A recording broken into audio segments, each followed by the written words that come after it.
Hey guys, this is Raz with My Campaign Coach, and I'm starting to try to get about more campaign tips, doing more Facebook Live throughout the week, and I'm getting my new office set up and haven't even got the lines ironed out of my backdrop here, but I figure we just go ahead and start getting some things live.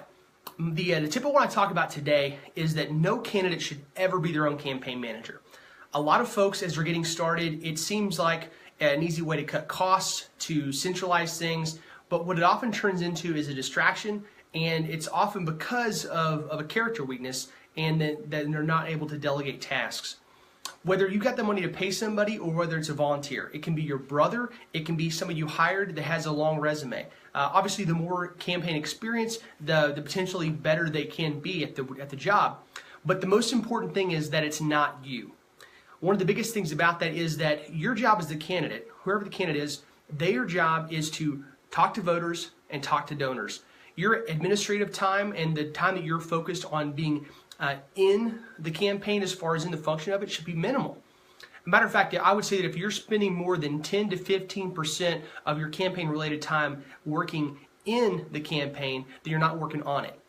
Functionally, your job is, like I said, to talk to voters and talk to donors. And anything that's a distraction from that has to be nixed. When you're focused on where the mail piece is in the development process, on making every single word choice change, on doing all the small edits to your website and interacting with every one of your Facebook friends or the folks that like your page, you're going to be losing sight of the big picture. Now, none of those things are things that you have to keep totally out of mind. You're the CEO of the campaign. You've got to be the one that keeps its eyes on everything. But when you don't detach yourself enough from the day-to-day functions and administrative work to be able to focus on the big picture, which is that you need to get enough votes for election day and enough dollars to get there, then you're going to hamstring your whole campaign. The most destructive case that I've seen is when you have a campaign manager and the candidate still tries to do their job too.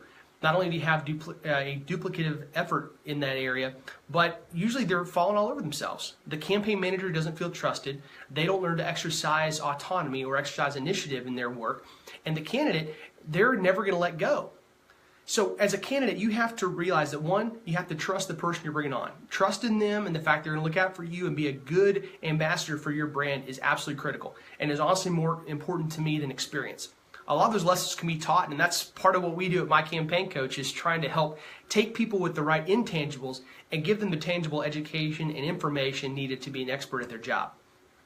So when you find somebody you trust, first of all, get them the training. Come talk to us at My Campaign Coach. Take one of our courses we're getting out this year, or just reach out to us for advice. We're happy to give feedback and thoughts anywhere we can. But beyond that, give them a defined sphere of authority. On the podcast that we're releasing this week, I talked to Scott Beebe, who was one of my business coaches and a mastermind partner of mine.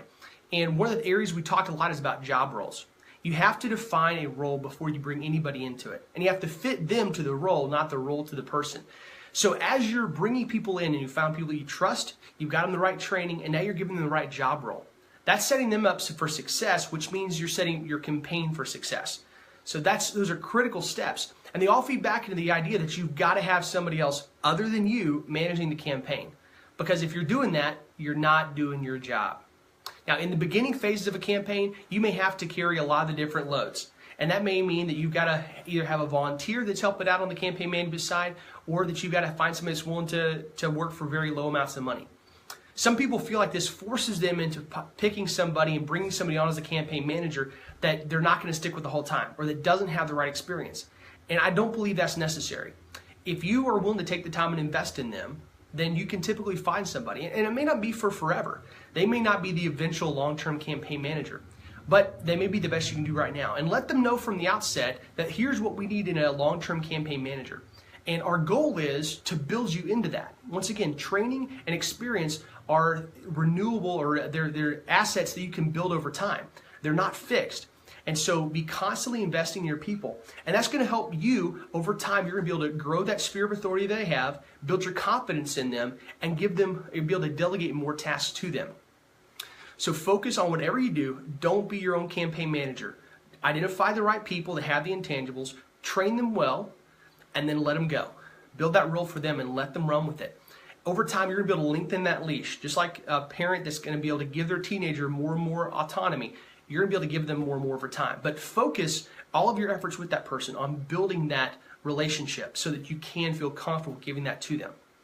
All right, guys, we'll talk to you all next week. Be sure to subscribe to the podcast, sign up for the email. There's a sign up button just here up on the Facebook page, and I hope you guys will enjoy that content as well. Y'all take care.